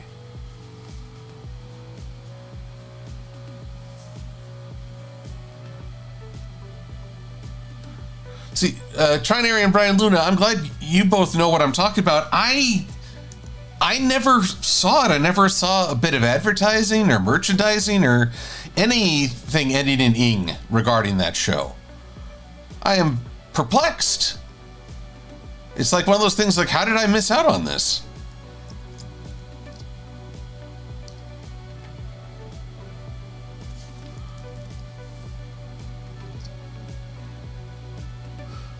Shocker 27, your childhood was Power Rangers.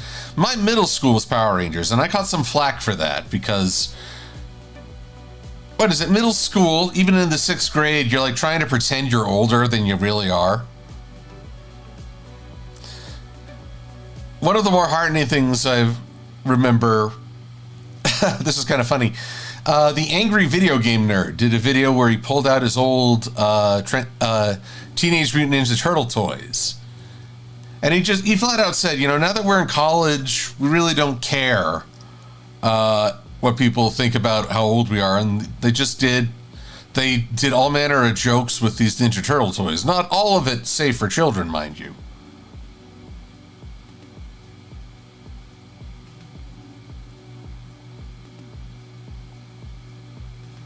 Let's see here. How can I do this? This is always a bit of a challenge. There's that.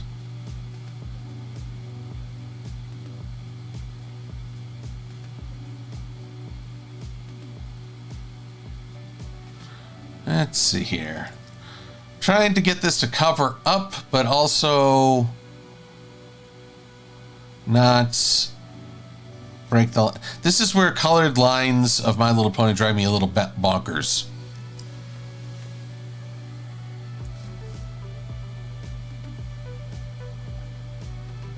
Just a little bonkers. Shocker. I haven't heard of Zoe's Be a Mech. Welcome, Death Annihilator Hellsking. Good to have you here. Pokemon Fire Eevee, I don't remember Dino Squad either. I remember Dino Riders, which I thought that was the coolest thing. Although, just to show that parent groups have always been a thing, some were worried that show was teaching that humans and dinosaurs existed at the same time. Clearly, they didn't watch the premiere episode and time travel was involved.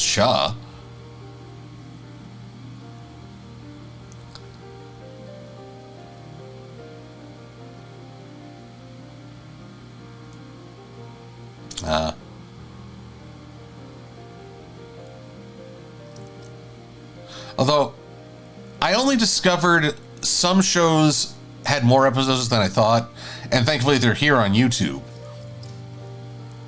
One of them was a show called The Hypernauts. It only lasted about a week on ABC because ABC always gave shows an axe if they weren't super popular within a week. But apparently there's more episodes on YouTube. There's another show. Well, actually, it was more episodes of Dino Riders. And I saw whole new episodes of it that I didn't even know about since I was a kid. But there's one thing that drove me a little nuts. The leader of the Dino Riders at one point is able to give a killing blow to their enemies. And he does not follow through because it's not their way to take a life. And, 9 times out of 10, I would praise that, but not in this case. In this case, it's that your people are stranded. You can't hold this guy prisoner. He's too powerful. You just don't have the facilities for it. Killing him, taking him off the board permanently means that the remaining warlords will go into infighting, giving your people time to fortify and strengthen themselves. Everything in that scenario says you've got to do something you find loathsome to help others. And you know what? I think it would have been very mature if he had to live with the consequences. Maybe even say, I'm no longer worthy to be leader because of what I've done. But no kid show was going to cross that line. No way. Goodness, have I run through all the music? That is the thing. I need to get some fresher music. I worry I'm making you all listen to the exact same stuff over and over and over.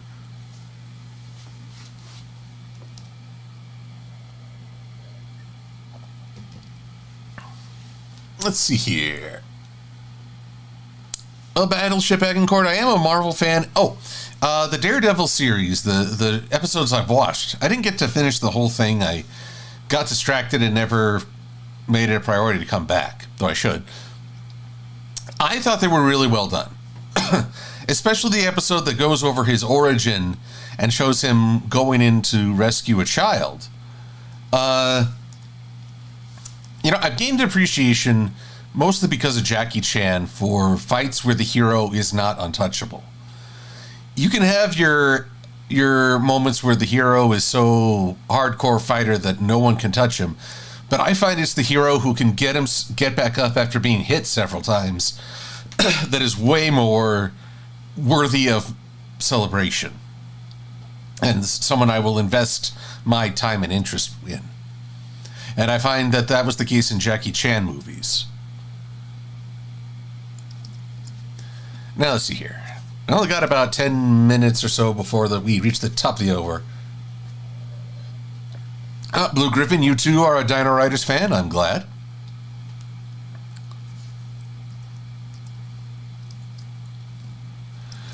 Let's see here.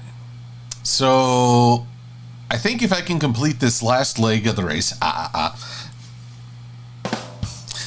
can, even with just 3 legs, we can get a better sense of if the wolf or the pony is being better balanced. But let's see. And let's get a little bit more music going, because otherwise I fear people wonder if I've passed out. There we go.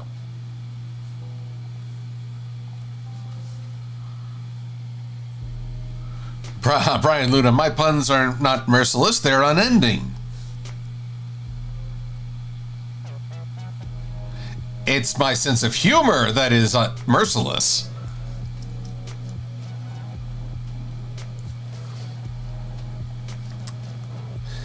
And just so you know, my family has to contend with this. They've had to deal with it practically since I could talk. I've always been a fan of puns. And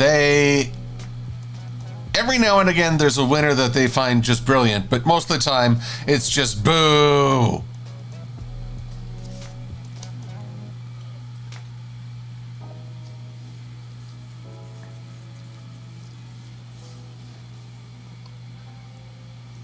Let's see here.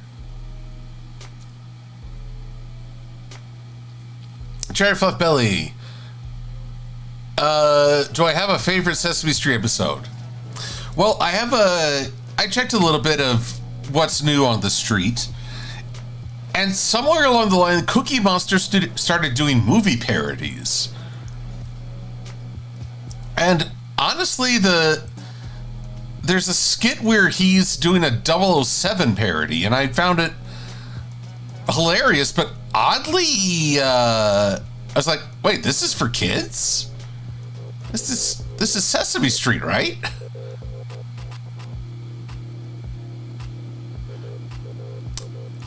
But him having to try and follow directions or else a chicken lands on his head.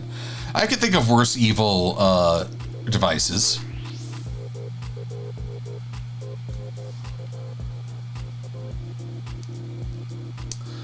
Champ to stay. Did I have a favorite Garfield Friends episode and or character?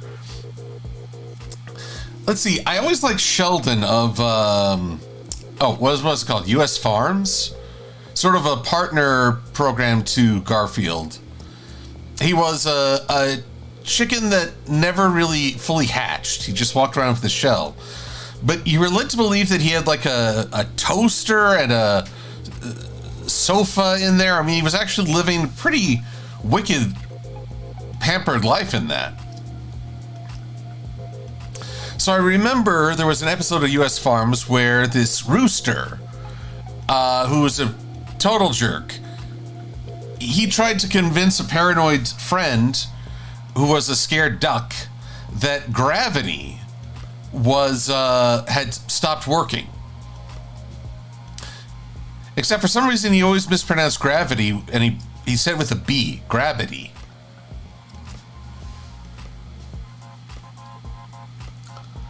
Let's see, Shocker. I'm gonna say, look, One Piece is a truly epic, but I'm gonna go with My Hero Academia for being a bit more my scene with heroes.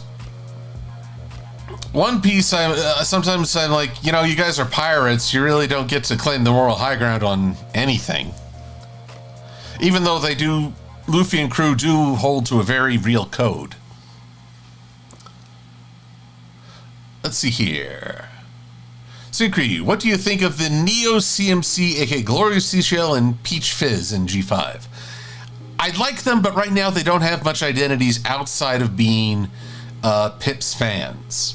I guess their most non-Pip moment was shouting that Hitch was okay with all magic. I guess they don't have a goal like the Crusaders. That's the problem. So what could they want to achieve that could be their motif?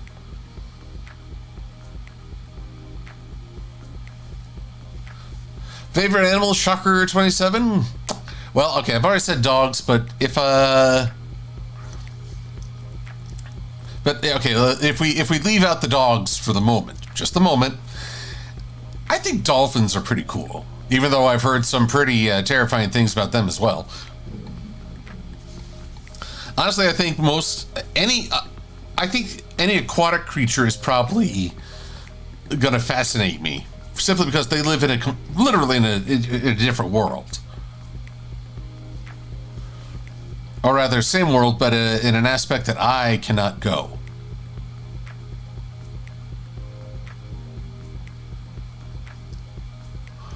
Okay, I think we're 5 minutes from the top of the hour. I haven't gotten that last leg, but I think we're in a better state to judge. How's this guy looking to y'all? He's meant to be part wolf, part pony. And I would like to hear your thoughts.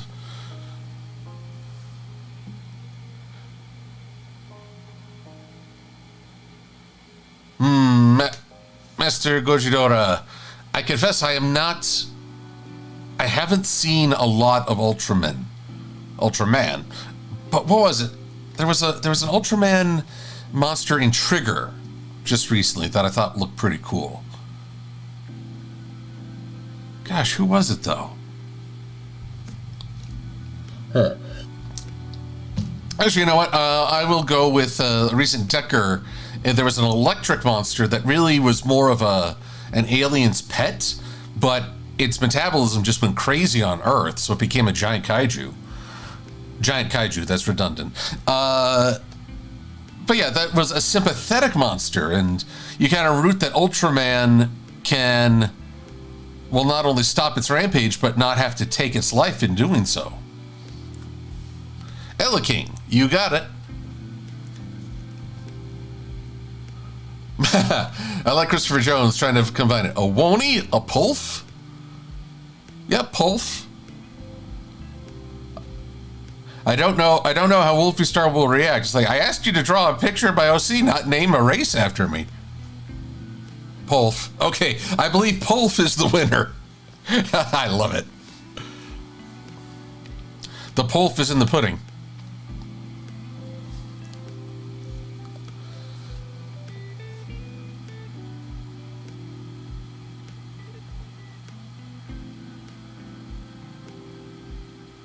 Let's see here. What about the fact that the Crap brothers, Chris and Martin, both are in their 60s, have 3 shows on their belts, so they are practically legends.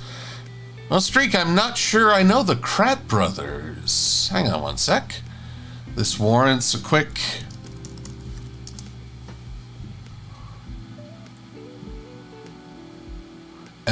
American zoologists. Wild Kratts. Oh, okay. I'm afraid I didn't interactive digital media. Unfortunately, I'm not very well versed in the Crap brothers, but good on them for having such a long career.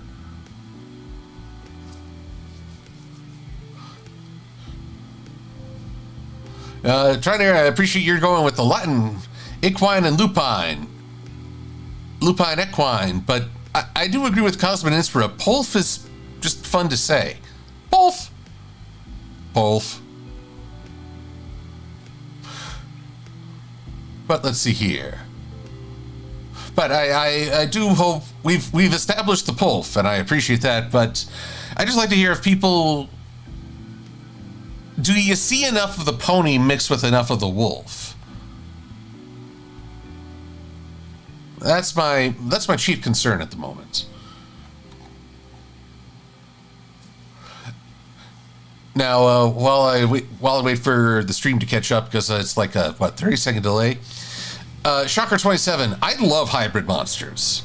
I mean, even like Frankenstein monster-esque hybrids, where they're like stitched together, I find fascinating.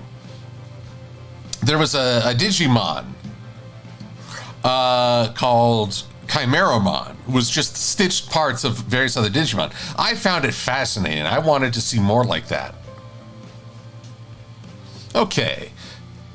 Shocker 27 suggests add more teeth, like along the sides, I think. Gachapon notes the body is looking too pony-ish. I think if I emphasize fur, that might... I mean, wow. I mean, like let's look at our wolf model. There is so much fur. Yes, if I add more fur, like stretch this out, and add a little bit of shagginess over here, I think I can emphasize more of the wolf feature.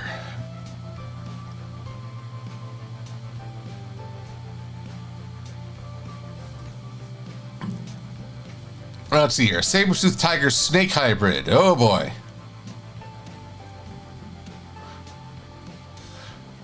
Death Annihilator Hellsking. Wait, isn't that that's not a chimera. That's... Oh wait, that is a chimera. Yeah, a manticore is what is the lion I'm thinking of. But yeah, no, that's equally frightening. Yes, so legs seeming long. That good points. Good point, Streak.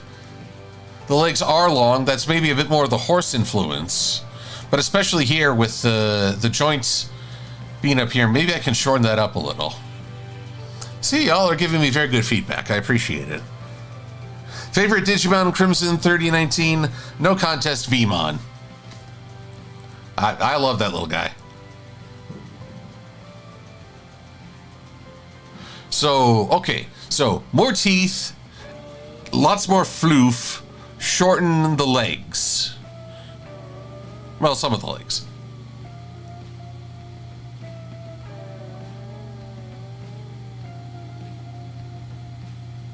And yes, up the floof. All hail the floofiness. Alrighty. Well, that is all excellent feedback, everyone, which I greatly appreciate and will integrate. We will return to this hybrid next week to see what we can do. I didn't even get to use various settings that I was looking up. This is these are various vectors from online. Whoop. Uh-oh. Uh-oh. Okay. That was scary for a minute. I thought the stream had frozen. My computer had frozen. But yes, I have all these different landscapes to play with once the character himself is complete. But for right now, I think this is a good stopping point, and I will work on it with all your feedback in mind.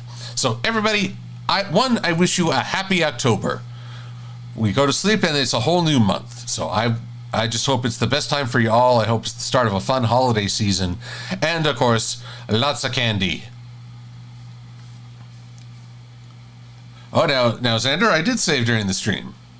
I just didn't always make a big deal of it. But I do save, because boy howdy, I do not want to lose what I've worked on so far. But in any case, everyone, it's been a blast. Thank you for spending time talking with me, hearing my weird stories, walking down memory lane, and I will hope you all just have the best week.